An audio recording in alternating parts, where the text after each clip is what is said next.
తెలంగాణ రాష్ట్ర ప్రభుత్వం అమలు చేయనున్న బీసీ రిజర్వేషన్ బిల్లును రాష్ట్ర బీజేపీ నేతలు కేంద్ర ప్రభుత్వాన్ని ఒప్పించి అమలు చేసి వారి చిత్తశుద్ధి చాటుకోవాలని మంత్రి పొన్నం ప్రభాకర్ సవాల్ విసిరారు.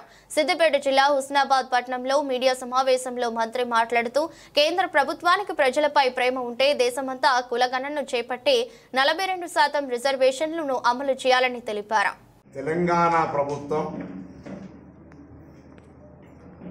దేశంలో మొట్టమొదటిసారిగా రాహుల్ గాంధీ గారి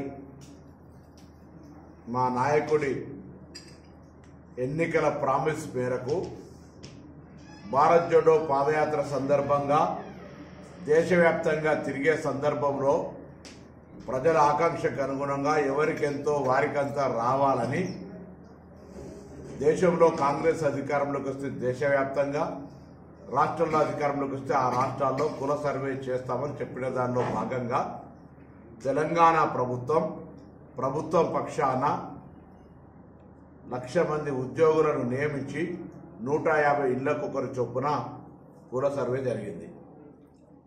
మేము మొత్తం 100% అయిందని చెప్పలే, 3.1%. అందులో హైదరాబాద్ లాంటి నగరంలో 2.5 లక్షల మంది ఇండ్లు, మొత్తం 3,54,000 ఇండ్లు మిగిలిపోయినాయని చెప్పడం జరిగింది.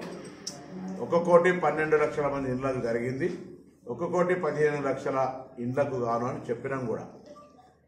ఈ సర్వే జరిగిన సందర్భంలో అన్ని రాజకీయ పార్టీలు సర్వే జరగాలనే తీర్మానానికి అరాకొర మద్దతు ఇచ్చి, సర్వే జరిగిన తర్వాత శాసనసభలో చర్చకు పెడితే కూడా అరాకొర మద్దతు ఇచ్చి వాళ్ళ యొక్క బుద్ధిని చాటుకున్నారు.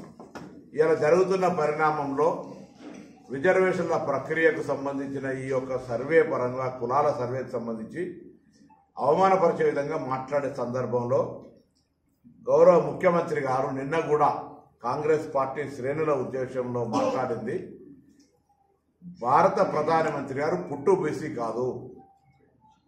సరే, 1994లో చమల్దాస్ గారు ముఖ్యమంత్రి కాంగ్రెస్ ఉన్నప్పుడు మారిందా, ఆయన ముఖ్యమంత్రి అయిన తర్వాత మార్చుకున్న అంశం పక్కన పెడితే ఎప్పుడో ఒకప్పుడు ఆయన బీసీ కన్వర్ట్గా మారినారు. కిషన్ రెడ్డి గారు అంటూ మిగతా కులాల గురించి మాట్లాడుతూ ఉన్నాం. సరే, దేశంలో కిషన్ రెడ్డి గారిని, లక్ష్మణ్ గారిని, రాజేందర్ గారిని, మిగతా భారతీయ జనతా పార్టీ నాయకులందరూ అడుగుతాను, ఈ ప్రధానమంత్రి కులానికి సంబంధించిన ప్రస్తావన తెచ్చి తెలంగాణ బలహీన వర్గాల వారికి అన్యాయం చేసే ప్రయత్నం మానుకోండి. ఇలా 94లో అయినా, 2004లో ముఖ్యమంత్రి 2001 తర్వాత అయినా అయిందా, 5-6 ఏళ్ళ తేడా కావచ్చు. ఇలా ఒకటే మాట అడుగుతున్నాం, తెలంగాణ రాష్ట్ర ప్రభుత్వం తీసుకున్న నిర్ణయం ప్రకారంగా జరిగిన సర్వేకు మిగిలిపోయిన వాళ్ళందరికీ కూడా 16వ తారీఖు నుంచి 29వ తారీఖు దాకా ఆప్షన్ ఇచ్చినాం. మీకు వీలైతే చేతనైతే హైదరాబాద్ నుంచి ప్రాతినిధ్యం వహిస్తున్నారు కాబట్టి ఎక్కడైనా ఎవరైనా మిస్ అయినటువంటి వాళ్ళందరినీ చైతన్యపరిచి తెలంగాణ జనాభా లెక్కలలో ఉండాలని చెప్పండి. జనాభా లెక్కలకు పేర్లు ఇయ్యక, సమాచారం ఇయ్యక, ప్రభుత్వం అడుగుతున్నటువంటి దానికి స్పందించక ఇలా ఏది పడితే అది మాట్లాడితే మంచిది కాదు. అదేవిధంగా ఇలా తెలంగాణ ప్రభుత్వం చేసినటువంటి సర్వేను చట్టబద్ధత చేయడానికి క్యాబినెట్లో పెట్టి తెలంగాణ జనాభా లెక్కలలో 56% బీసీలు వచ్చారు, వాళ్ళకి మేము 42% ఇస్తామని చెప్పిన దాని ప్రకారంగా క్యాబినెట్ తీర్మానం చేయబోతా ఉన్నాం. క్యాబినెట్ తీర్మానంతో పాటుగా శాసనసభలో చట్టాన్ని తీసుకొచ్చి ఇటు రాజకీయ, ఉపాధి, విద్య అవకాశాల లోపల బలహీన వర్గాలకు 42% ఇవ్వాలని చట్టం చేయబోతా ఉన్నాం. శాసనసభ వేదిక మీ పార్టీ కూడా వస్తారు.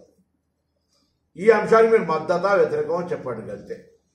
ఈ యొక్క ప్రతిపాదనను తీసుకొని పోయి ఢిల్లీలో ప్రధానమంత్రి గారిని ఒప్పిస్తారా, ఒప్పియరా? ఎక్కడ తెలంగాణ రాష్ట్రంలో శాసనసభలో ఆమోదం పొంది 42% తీర్మానం జరిగి ఈ కాగితం రాహుల్ గాంధీ గారి దగ్గరికి పోయిన తర్వాత ఏడ పార్లమెంటులో 100 మంది ఎంపీలను తీసుకొని దీని మీద పంచాయతీ చేస్తారో, దేశవ్యాప్తంగా ఎక్కడ ఇది అంటుకుంటుందో అనేటువంటి భయంలో పడ్డటువంటి వీళ్ళు ఇలా రేవంత్ రెడ్డి గారి మాటలకు సంబంధించి వక్రీకరించి మాట్లాడుతున్నారు. రేవంత్ రెడ్డి గారు ప్రధానమంత్రి కన్వర్టెడ్